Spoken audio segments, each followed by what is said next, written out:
Hey, patterns and chaos. Okay. Oh man. Well, first of all, for you and I to talk, we should start off, I think, with from the right perspective, which is you and I are probably not going to convince each other of things. We should discuss these things to bring ideas to the surface, because you and I are not going to convince each other, because I just know you've said something in your last video that's a sure sign to me. You said several things actually, but the thing I'm thinking of that's so clear is you said an object is what its attributes are. And I entirely disagree with that. I mean, I don't think that when I see a blue car, that the car is essentially blue.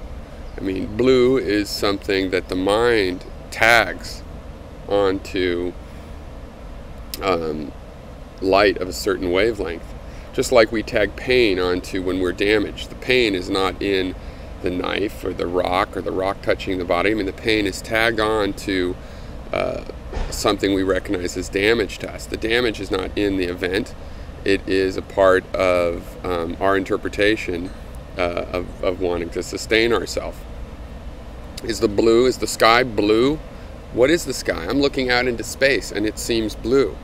I assume there's something there because it's blue. I assume there's an object because there's an attribute, and yet it's a space. In that case, the attribute comes for reasons different from there being a thing there.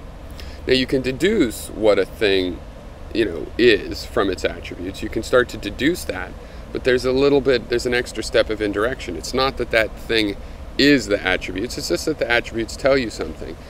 I mean, the car is not blue, but it is reflecting light of a certain wavelength.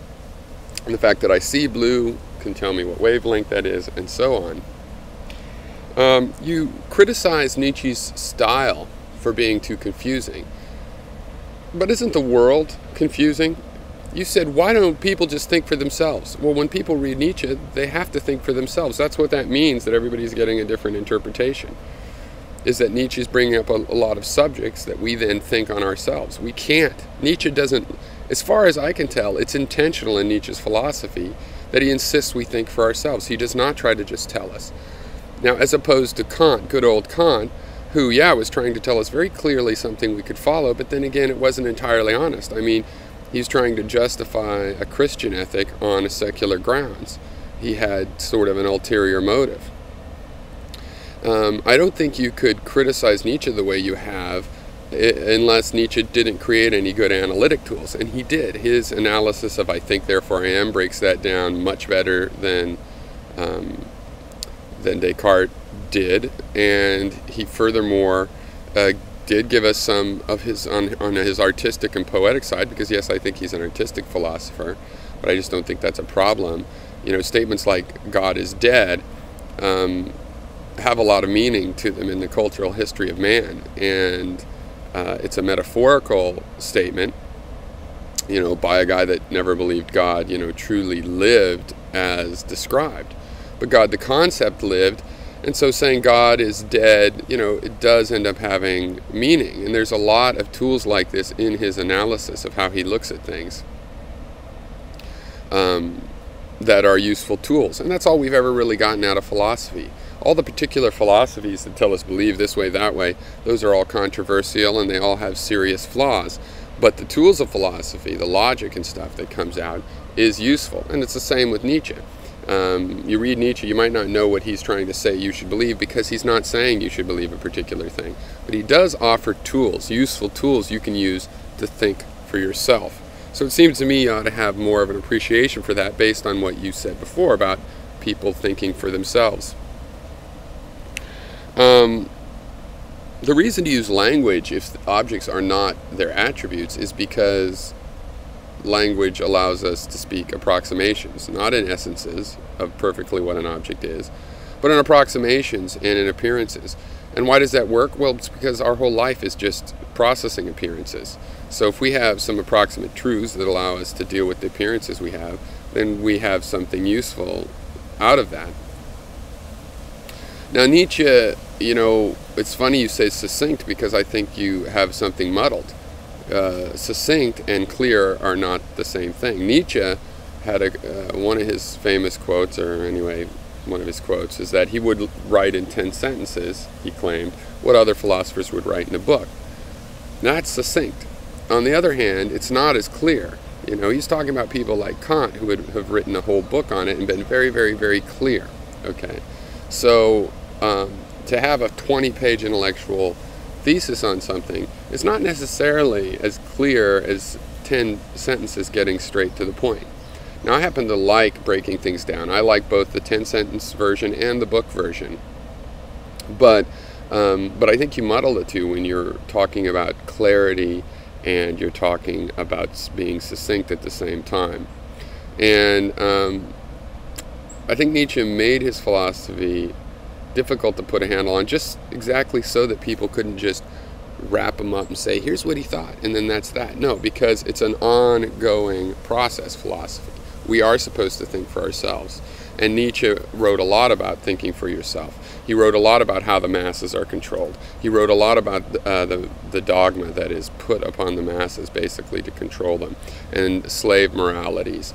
And this is a lot of what he wrote about, and yet it's almost as if you agree with that mission, but then you're going to come and criticize Nietzsche for the way that he did it. He dealt with a lot of important problems to man, but he did so in a way that if you read Nietzsche, all you're going to end up doing is thinking about it on your own. And this is crucial to a part of Nietzsche's philosophy where he did not really believe that he could take somebody from 0 to 100 miles per hour, let's say, if his philosophy's shooting along. He didn't believe that. He believed that for you to see a truth in what he said, you had to already sort of have the idea yourself. And then him saying it might make it click, it might make it a little more conscious.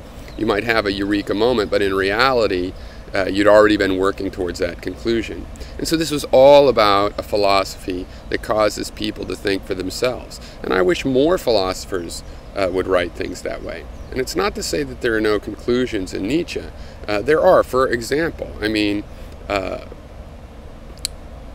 I don't believe in metaphysics, and I was influenced strongly in reading Nietzsche on metaphysics and why metaphysics just really isn't a valid way. To speak or reason about things that are beyond all perception doesn't actually make sense.